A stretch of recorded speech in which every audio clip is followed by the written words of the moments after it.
Launching a business can often feel like one step forward and two steps back. You pour in the effort, the hours, the energy, and still consistency, profit, and your entrepreneurial dreams feel just that little bit out of reach. So what do? We bounce from one business model to the next, hoping we'll eventually land on the model that finally works. But most of the time, we just end up disappointed yet again. I used to feel the exact same way, but after 10 years in the game, over $30 million in online revenue generated, and now building my 9th business, I've cracked the code on a repeatable, proven framework that builds online businesses that can hit and scale $1 million and stand the test of time. And in this video, I'm pulling back the curtain and sharing it with you step by step. And this is it, the model right here. I have used this exact framework to launch $8 million businesses online. And again, I'm just on my 9th right now, and I'm gonna walk you through this step by step so that you know all of the different key pieces I'm gonna be thinking about as I launch this 9th business. This is proven, it has stood the test of time, and it's everything that you would need to be thinking about and master if you want to launch a course, a coaching, a training, a consultancy, an online service-based something. This is the blueprint. If you want access to this, it's my free gift to you. I've left a link in the description box. Just tell me where to send it. We'll get it straight over to you. So go ahead and grab that. What I want to do is take you through this on the iPad, and we're gonna walk through this step by step. So let's dive straight in. I want to start by one of the things that most people miss, and they get this completely wrong, is we've got 5 steps to be thinking about when we're approaching launching a business like this. And oftentimes we get inspired and excited by the traffic and the funnels and things like this. And so we think launching a business starts by just putting ourselves out there. So we go out there trying to get attention. We're building a social media following. We are trying to buy some ads. We are, doing LinkedIn. We're hitting people up on social media. We're trying to get all this attention. And then once we get a little bit, then we decide where the heck should we send these people. And then even if we get some people there, they don't buy. And we're wondering why the heck not. And it's because we missed this. It's step 1. It's the foundations. If we don't have a solid foundation that we are going to be launching this program, this business, this offer from, the other stuff won't work. You won't have success trying to drive traffic because you won't understand how to create a message and a USP and a hook that's actually going to get the attention of your dream clients, because perhaps you don't even know who your dream clients are. You're lacking confidence in all of these areas, and yet you're still putting yourself out there. It's the wrong way to do it. What we have to do in step 1 is we first start on you. That's where we start. We work on your mindset. We work on your reasons why you're doing this. You map out the impact that you want to have. You start to plan who your avatar is, who you're speaking to, and we build you as the entrepreneur. We build your confidence in so many areas. Your confidence in who you are, the value that you've got, the impact that you could provide your marketplace, and then your confidence in very practical areas like being able to communicate that message and the ability to move through the noise and just focus on something that's going to work and eliminate procrastination from your day-to-day. There's so many things that we do, and we work on you first. That's where everything starts. One of the reasons, the biggest reason why people get stuck when trying to build a business like this is they can't get out of their own way. And your mindset and all these decisions you're making is actually holding you back. So we start by working on you. It's really, really important. Then we get a bit more practical. Then we have to think about the offer. So we know the reason why you're doing this, and you're feeling more confident now, but what exactly is the offer? Who is the offer serving? How are you going to deliver that offer in a way that's going to provide a ton of value? How are you going to communicate that offer in a way that's going to attract the right people and not just have you blending in and sounding like everyone else? How are we going to wrap around that offer a really sexy marketing message that's going to find the right people? And how are we pricing it? Pricing it in a way to be competitive, but also to be a premium price so that people come to you when they're really serious about making a change. And you, by doing that, attract the right type of clients that are actually fun to work with. So you then have to spend time on your offer. After that, we do just need to give a little bit of thought to branding. We don't usually think about this. We dive in head first. And the reality is, go back 5 years, we didn't really have to think about branding.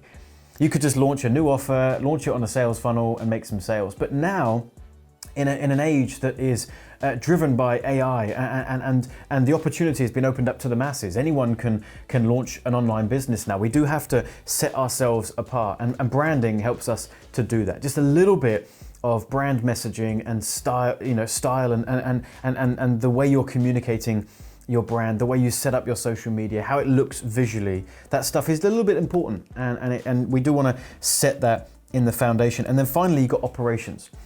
There does just need a little bit of controlled chaos.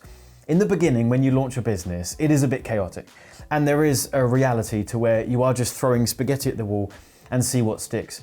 But we do have to bring a little bit of control to that chaos, and typically that is having at least some of the numbers in your business, you're starting to track them. Even if that's before you've landed your first client. You want to have a Google Sheet set up that is tracking all of the most important numbers in the early stages of the business. And this is going to help you to not make emotion-led decisions, but you can make data-driven decisions. And that's really important. So I call this step one, I call this getting your house in order, right? We can't leave our house and start to put ourselves out there until we've actually got our house in order. And it's you, it's the offer, it's your brand, and it's your operation. So that's step one. Step two is now attention.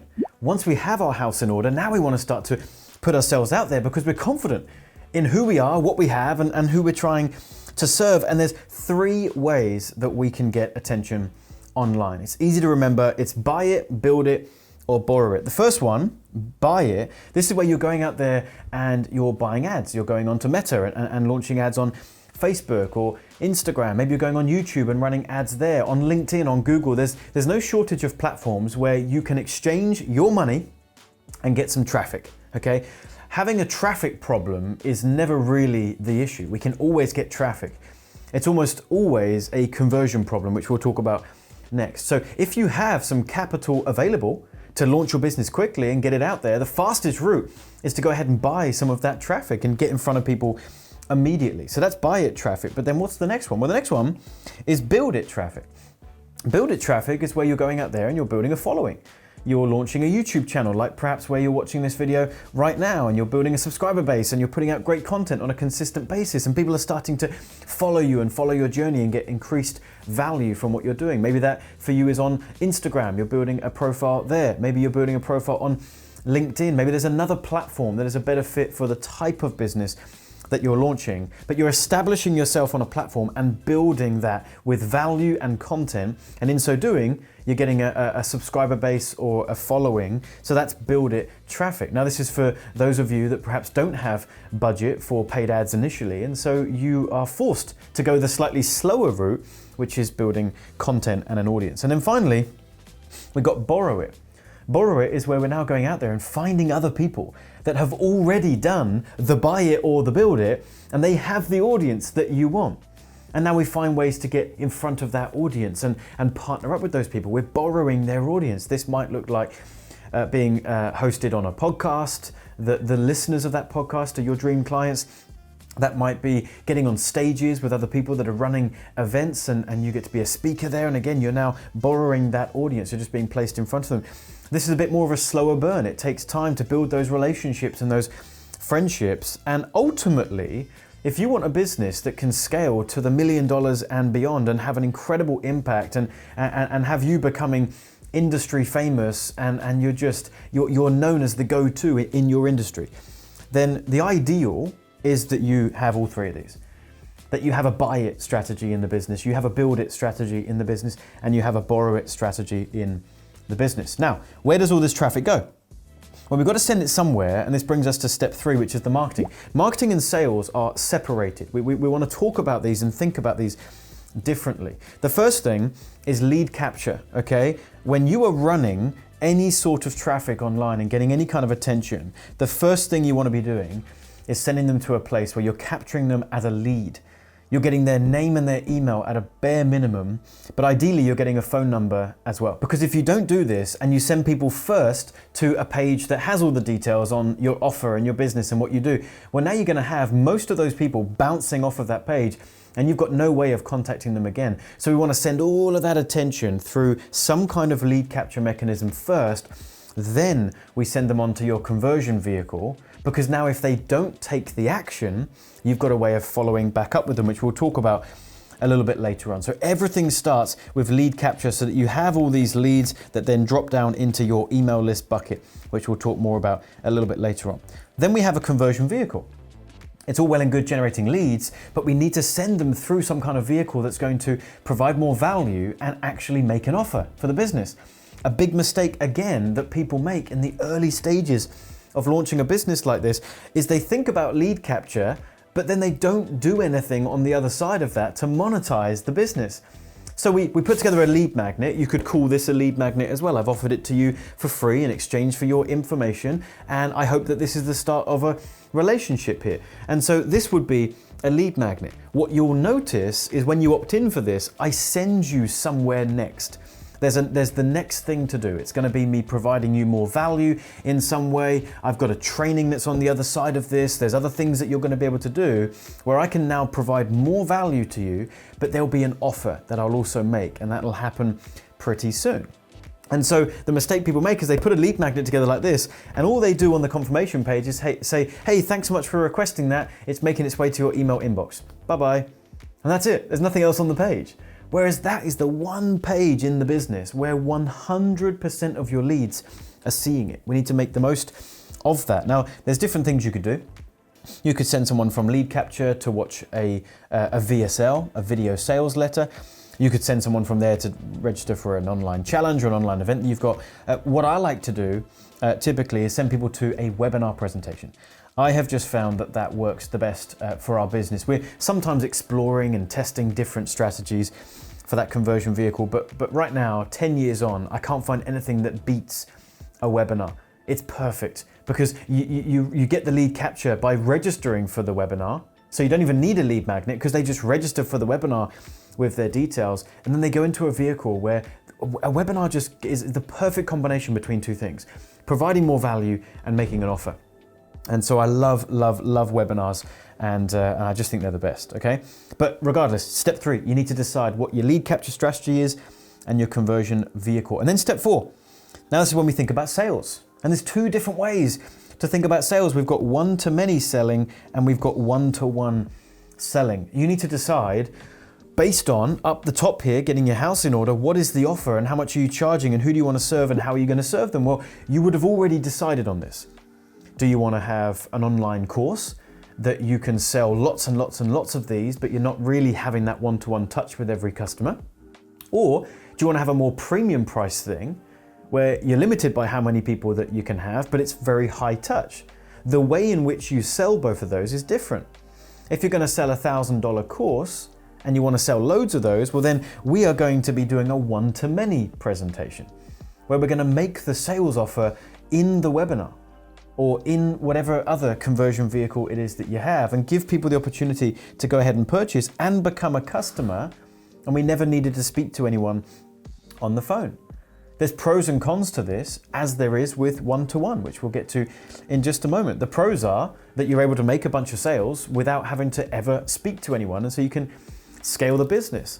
The disadvantages are it's challenging to grow and scale a business when the only thing you have is a $1,000 product, because online ad costs aren't getting any cheaper. And so to balance those 2 things, you might find your profit margin is slightly smaller. But then we've got one-to-one selling, where maybe instead of a $1,000 course, you have a $5,000 coaching or a $10,000 service or whatever the case may be. And so you're going to do one-to-one selling, where your webinar doesn't do a one-to-many presentation, but instead gives people the opportunity to book a call with you. And on the phone, now you're speaking to people one-to-one, but if they say yes to that and you enroll a client, you put the phone down, $10,000 drops into your bank account. That's pretty cool. Imagine if you could do that every other day, or even if you get to a point where you can close one new client every day. The numbers start to stack up and you've got a really exciting, healthy business, and you're generating clients at that point, which is pretty cool. I would like you to pay attention to this little green arrow that we had over here, because this is turning customers into clients. And it's important that we just think about this, because if you're going to do a one-to-many presentation and you're going to sell a one-to-many offer, you could start there, but you do need to find a way to circle those people around and turn customers into clients. So the ideal scenario is that you have a one-to-many offer in your business and you have a one-to-one offer in the business. Okay, still with me? That's step 4. The final step is step 5, nurture. People miss this. What they do is they go, well, I've got my conversion vehicle, I've got my offer, and I sent some traffic in, and some converted, most didn't. Well, now I just need to go ahead and find some more people to send in. And you get stuck in this cycle of just, all I need is just more traffic, more people, more traffic, more people. But you don't realize that there's loads of opportunity down here, bottom of funnel. Top of funnel is get more people. Bottom of funnel is the people you've already got. What can we do with those people? Well, think about this. Let's say you got 17 leads to join your email list and none of them purchased. The temptation for you is to think, okay, 17 people, it's a very small number, it's insignificant, none of them bought, that's really disappointing. Let me wipe the tears away from my face and let me just go again. And you neglect the 17 people. Because when you just look in your CRM or your autoresponder, you see 17 and it just looks like a small number. But let's really think about this. That's 17 real human beings, thoughts, emotions, desires, pains, solutions that they need, and they showed interest in your business. You just didn't activate them as a buyer yet, but they might be a buyer. They have the money available and they're willing to part with it if the right thing came up. You just didn't activate them. So those 17 people, what if we followed up with them? What if we did the right stuff to make those offers again and to display our business in a slightly different way? We might be able to turn over time 2 of those 17 into a paying client or paying customer. If your product is just $5,000, there could be $10,000 just sat in that tiny little list of 17 people had we known what to do with them. That's step 5. So step 5 is we do 3 things. 3 things to follow up with these email contacts. And the first thing is, as I just said, follow up. It's quite simple. You've got 17 names there. Stay in contact with them. Reach back out to them via email, via text, maybe even every now and again, if you've got a phone number for them, you buzz them. You check in, you see what they found interesting about your webinar presentation and see if they're still looking for any help in this particular area. That can sometimes spark some really interesting conversations. So we just do manual follow-up. You don't need to be doing that forever, but in the start, you should absolutely be doing it. Second thing is providing more value, okay? We want to make sure that when we're reaching out to these leads that are on our list, that we're actually endeavoring to provide more value, not just sell them all the time. And what's really cool about this is that you've already got your Build It audience, so you can actually send them emails that essentially just point them back to your Build It platform. Maybe it's YouTube, for example. Well, then every now and again, you're sending your email list emails pointing out that you just uploaded a new video that you think they'll find helpful, much like I do here on the channel. And of course they come back round to your Build It platform, and then there's gonna be moments on your YouTube channel where of course that's pulling people back into your funnel, and they might make a decision the second time around. And then the third thing ties in perfectly with what I just said, because this is giving people a second chance, right? They didn't buy the first time they came through, but it might be that they just need to hear about it again 30 days later. So we've got different campaigns that we teach our clients to use. One's called the comeback campaign. We give them a chance to come back and hear about the same thing again. We've also got a reply back campaign where we send emails, where we ask them to reply back to us and see if they're interested and start conversations that way. And what you'll find is some of those people will come back up these channels and they'll buy something the second time round. What you need to do is make that offer. Don't neglect the leads, make the offer a second time. There's one final piece that we want to talk about here, which is the delivery, okay? You need to make sure that your delivery is world-class. All the way from day one when you plan this business, you've got to make sure you're focused on impact as well as income. Nothing wrong with launching a business because you want to make some great money, okay? But you've also got to have a great impact. Otherwise, it's all for nothing. It'll come crumbling down. You know, eventually that'll catch up with you. So you've got to make sure you've got a fantastic product that you're delivering really well. And then if you want to do this masterfully, then we've got this problem situation down here. This is representing that when a client comes to you and joins your program, they had a problem. Your program should be world class, that you deliver on what you said you would, and they get the result, and now you've given them the solution. But by providing that solution, you now create the next problem. So for example, for me, if someone comes into one of my programs, I've got a coaching experience called Momentum. And if someone comes into that, they're an early stage coach or course creator or something like that, and they haven't got momentum in the business yet. And we want to get them to have an offer that feels awesome. They get their funnel built, they get their one-to-many, one-to-one presentation sorted, they're understanding buy it, build it, borrow it, traffic, they're getting some branding in place. They're getting all of this stuff done, and we want to get them to that 20K a month, right? Well, now if someone joins my Momentum coaching experience, they've got a problem. They're not achieving those things yet. But I want to deliver a a solution to them and we get them to that point and we high five and we celebrate that result. But I've created the next problem. The next problem is now they want to go from 20K a month to 50K a month and 100K a month. And you have to do very different things to scale from momentum level to what we call expansion level. So guess what? I have another product that now helps them with that. This is where this all starts to tie in to back-end revenue, and we increase the lifetime value of our clients. Because rather than having one coaching program, one product, one time that then just stops, I create the next problem, everyone's happy, they got the result they came for, now they just want to go to the next level, and I can present the next thing, which for us is called our expansion program. And that's where we help six-figure coaches and experts go to 7 figures. It's really friggin' cool. So that's what we do. There's one final piece here, which is this. We've got our little, as our designer calls, the twinkles. So we've got the salt and pepper shakers here, where we're just peppering the delivery of our program with mentions of what's next. So we don't want them to get to the end of a time in our program and we surprise them with the next thing. All the way from the beginning, all the way through the delivery, all the way through the program, we're mentioning that we've got other things. There's other solutions that we can provide. There's other programs that we have. And so by the time they finish in your program, they're already wondering whether they want to do something else with you. So that right there is the plan that I follow every time I launch a new offer, a new business, and I really hope that has helped you. Don't forget to grab your copy of it. There's a link in the description box. There's an accompanying training that comes with this, so enjoy that. And if you've enjoyed this lesson and you want to go deeper on some of the ways that I implement these different steps, I've got another video right here where I break down how to make $9,000 in 3 days. And that video goes into detail on some of the practical steps I take to implement this plan. Hope you enjoyed this video. If you did, give me a like on this video. It means a great deal, and I'll see you in a future video.